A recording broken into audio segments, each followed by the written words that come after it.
అందరికీ నమస్కారం. ఈరోజు మన ప్రెస్ కాన్ఫరెన్స్‌కి ఇచ్చేసినటువంటి స్థానిక విలేకరులందరికీ, తర్వాత ప్రింట్ అండ్ ఎలక్ట్రానిక్ మీడియా వారికి, తర్వాత లోకల్‌గా ఉన్నటువంటి మన యూట్యూబ్ ఛానల్స్ వాళ్ళందరికీ కూడా మున్సిపాలిటీ తరఫున నా నమస్సుమాంజలి.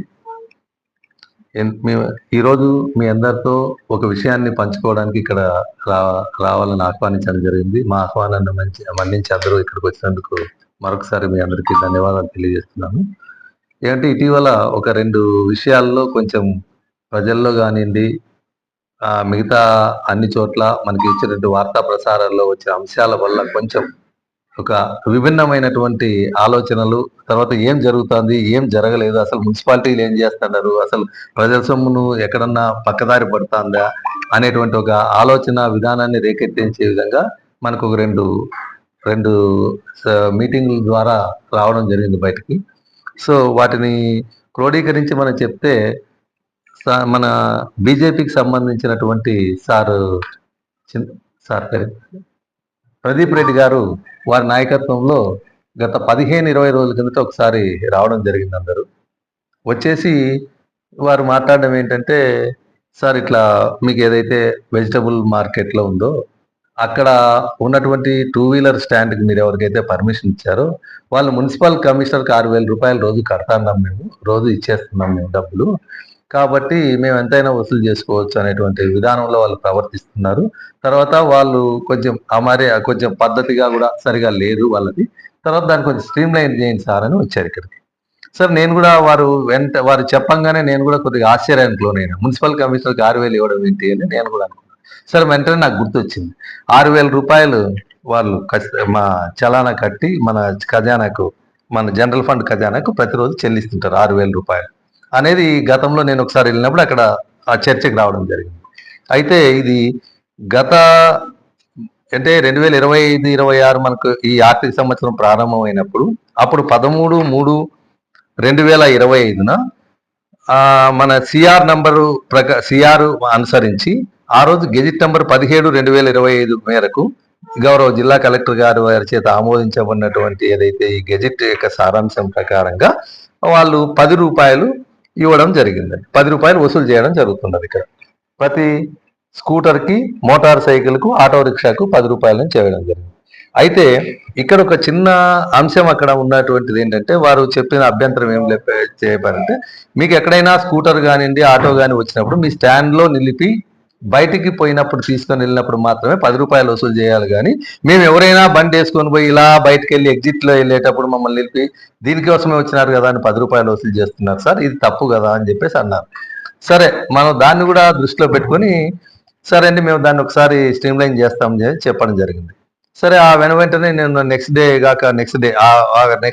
కొద్దిగా పని భారం ఉండడం మూలంగా ఆ తర్వాత 3వ రోజు నేను మళ్ళీ ఎంఈ గారిని ఏసీపీ గారిని పిలవడం జరిగింది. ఏసీపీ గారు ఏమైనారంటే ఇంతలోనే కొన్ని దురదృష్టవశాత్తు ఆయన మా దగ్గర నుంచి కొన్ని అనివార్య కారణాలను బయటకు వెళ్ళిపోవడం జరిగింది. సో ఎంఈ గారిని పిలిచి అడగడం జరిగింది. ఇట్లా వాళ్ళు వచ్చి అడిగారండి, దీనిపైన మనం ఒక మంచిగా ఒక ఎర్మార్క్ చేసేసి అక్కడ ఉన్న టీ బంకును కూడా తరలించి పక్కన పెట్టేసి ఒక పెద్దగా వైడ్గా ఉన్నట్టు చేయొచ్చు కదా అని చెప్పేసి నేను అన్నాను. సార్ ఇక్కడ ఒక చిన్న సమస్య ఉంది సార్, లేకపోతే చేయడానికి ఏముంది, ఇప్పుడు చేసి ఉండేవాళ్ళము. ఒక 2 కారణాలతో మనం అది చేయలేకపోతున్నాం. దానిపైన మనం ఎక్కడైతే తాత్కాలిక వెజిటబుల్ మార్కెట్ అని అక్కడ నుంచి ఆ కొత్త మార్కెట్ కట్టడానికి డిస్లొకేట్ చేస్తూ ఇక్కడ తాత్కాలిక వెజిటబుల్ మార్కెట్ ఏర్పాటు చేసినప్పుడు దీన్ని స్కూల్ స్థలంలో ఉందనే ఉద్దేశంతో కొంతమంది అప్పుడు ఉన్నటువంటి వాళ్ళు హైకోర్టును ఆశ్రయించడం జరిగింది సార్. హైకోర్టు యొక్క అప్పుడు తాత్కాలికంగా కొన్ని ఆదేశాలు జారీ చేయడం జరిగింది.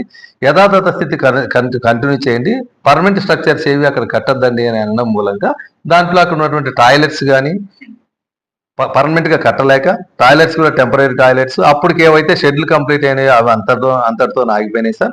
సో ఈ విధంగా ఉంది కాబట్టి మేము కొంచెం ఇదేమైనా కోర్టుకు లీడ్ తీస్తుందేమో అని చెప్పడం జరిగింది. సో దీంతో నేను మా అడ్వకేట్ను కూడా నేను సంప్రదించడం జరిగింది.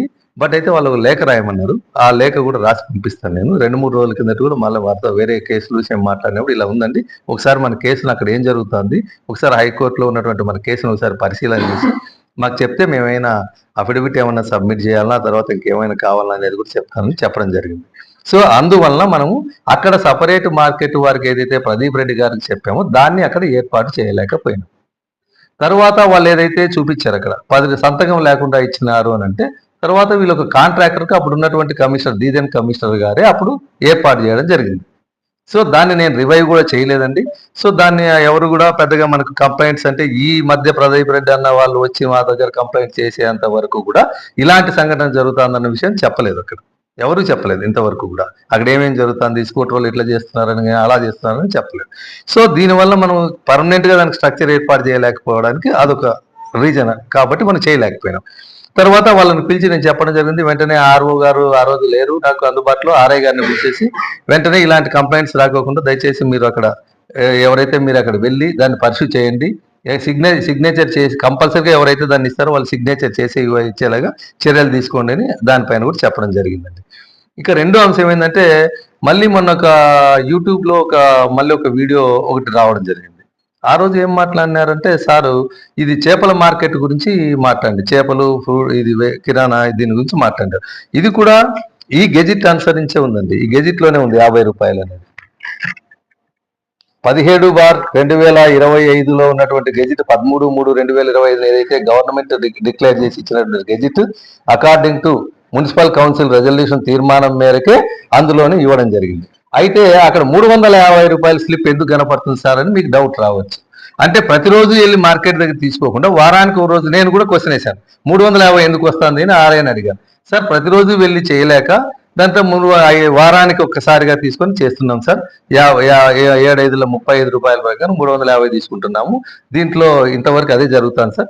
సో దానికి కూడా మనకు చూపించారు మార్కెట్లో అప్పుడు ఎంత 6,75,000 రూపాయలకు దానికి సంబంధించిన అంతకుముందు జరిగినటువంటి విషయాన్ని కూడా చూపించడం జరిగింది. దీంట్లో ఎక్కడైనా ఒకటో రెండో ఎవరైనా మనకు తెలియకోకుండా కానీ వాళ్ళ షాపులు ఎక్కడైనా ఎక్కువ పెట్టుకోనో లేకపోతే ఇంకా ఇతరత్రా కానీ ఏదైనా విషయాలు ఉండి అక్కడ ఏదైనా సాంకేతికంగా అక్కడ ఉన్నటువంటి స్థానిక పరిస్థితుల ఆధారంగా ఏదైనా ఉత్పన్నమైనటువంటి సమస్యలను మా దృష్టికి సామరస్యంగా తీసుకొని రాస్తే మేము తప్పకుండా దాన్ని ఎవరికి ఫేవర్ అన్ఫేవర్ అనేది ఉండదండి. ఎందుకంటే మున్సిపల్ రెవెన్యూని ఎప్పుడు పోగొట్టాం. మున్సిపల్ రెవెన్యూ ఖచ్చితంగా రెవెన్యూ రాబట్టుకోవడానికి మేము ప్రయత్నం చేస్తాం.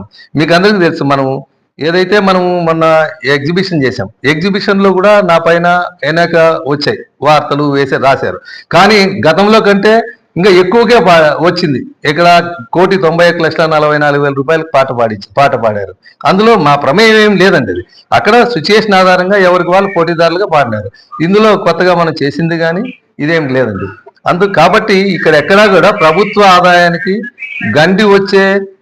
గండి కొట్టేటువంటి ఆలోచనలు కానివ్వండి, ఎక్కడన్నా తప్పులు జరిగితే నోటీస్కి వస్తే కానీ చర్యలు తీసుకోకుండా ఉండేదానికి కానీ ఎక్కడా మేము వెనుకాడమండి. దీంట్లో ఎవరికి ఒత్తాసు పలకడం కానీ ఎవరికి ఇంకొకరికి ఇండైరెక్ట్ గా సహాయం చేసేది కానీ ఉండదని సవినయంగా మీకు అందరికి తెలియజేసుకుంటున్నానండి. ఇంకొక విషయం ఏంటంటే నేను విలేకరులకు అందరూ ఇక్కడే స్థానికంగా ఉన్నటువంటి వాళ్ళందరూ దాదాపుగా అందరూ పెద్దవాళ్ళందరూ ఇక్కడే ఉన్నారు. ముఖ్యంగా మున్సిపాలిటీ ప్రతి న్యూస్ను కవరేజ్ చేసే వాళ్ళందరూ ఇక్కడే ఉన్నారు. నేను కోరేది ఏంటంటే మీకు ఎవరైనా మీటింగ్ పెడతారు, ఎందుకంటే ప్రజాస్వామ్యంలో ఎవరైనా ఏదైనా వాళ్ళకున్న అంశాల ఆధారంగా, వారికి ఉన్న అవగాహన ఆధారంగా, వారికి ఉన్నటువంటి తెలిసిన చట్టం ఆధారంగా, వారికి ఉన్నటువంటి ఏదైతే వాళ్ళకు ఇన్ఫర్మేషన్ ఆధారంగా మీ వీడియో కాన్ఫరెన్స్లో పెట్టి చెప్పొచ్చండి. ఈ కాన్ఫరెన్స్లు పెట్టేసి ప్రెస్ కాన్ఫరెన్స్లు పెట్టేసి ఇలా జరుగుతుంది ఇలా చెప్పచ్చు. తమరు ఎవరైనా కానీ వేసేటప్పుడు దయచేసి నేను పర్సనల్గా దొరకకపోయినా కనీసం నేను లేకపోయినా మా ఆర్ఓ గారు కానివ్వండి, మా ఏసీ గారు కానివ్వండి, మీరు మాతో సంప్రదించి వేయవలసిందిగా కోరుతున్నాం. దాంట్లో ఎంత భయంకరంగా సెకండ్ వీడియోలో ఎలా రాశారంటే కమిషనర్ గారికి కమిషన్లు ముట్టుతున్నాయి, కమిషనర్ గారే డబ్బులు తీసుకుంటున్నారు. ఇలా అంటే అసలు ఎవరు ఏదైనా నిర్దిష్టమైనటువంటి ఆరోపణలతో కానీ నిర్దిష్టంగా పలానా చోట నువ్వు చేయి పెట్టి పలానా చేయించావు, పలానా షాప్ దగ్గరికి వచ్చి ఇలా చేశారు, పలానా వాళ్ళని ఇంతే అమ్మమన్నారు, లేకపోతే ఇంత వచ్చి ఇక్కడ కట్టండి, ఇంత వచ్చి పలానా వాళ్ళకి కట్టండి అని ఎక్కడైనా మేము నిర్దేశంగా ఎక్కడైనా చెప్పినట్టు కానీ మీ దగ్గర ఆధారాలు ఉంటే తప్పకుండా దానికి మేము ఎవరు ప్రభుత్వ ఉద్యోగులం అంటే ప్రభుత్వం ప్రజలు కానివ్వండి, ఎవరైనా కానివ్వండి, మీడియా కానివ్వండి, ఎవరైనా మమ్మల్ని తప్పు పట్టినా మేము మా చేతిలోకి తీసుకున్న అధికారాన్ని మేము అధికార దుర్వినియోగం చేసినా ఇలాంటి వాటికి మేము తావిచ్చినా కూడా తప్పకుండా క్షమార్హం కాదండి. ఇవన్నీ మేము అలా చేసినప్పుడు అయితే లేని దాన్ని కూడా మనం అలా చేసుకుంటూ అనవసరంగా మా విషయాలన్నీ మమ్మల్ని అందరినీ బయటకు తీసుకొచ్చి దాంట్లో క్లిస్టర్ క్లియర్ గా మాట్లాడినారండి. అసలు ఎంత క్లియర్ గా మాట్లాడినారంటే ఈ డబ్బులు వాళ్ళు తీసేసుకున్నారు, మున్సిపల్ కమిషనర్కి ఎంత ముట్టుతుందో ఎక్కడ ముట్టింది? ఎవరైనా ఇచ్చారా అసలు? నేను వస్తా ఎక్కడికే ఎవరైనా పలానా చెప్పారండి? దాన్ని చెప్పేటప్పుడు దయచేసి మీరు ఎక్కడైనా అటువంటిది వచ్చినప్పుడు వివరణ తీసుకోండి మాతో. మేము ఇచ్చిన వివరణకు సహేతుకం కాదు, మా దగ్గర ఆధారాలు ఉన్నాయని మీరు చూపిస్తే దాన్ని ఎవరు ఆపలేమండి.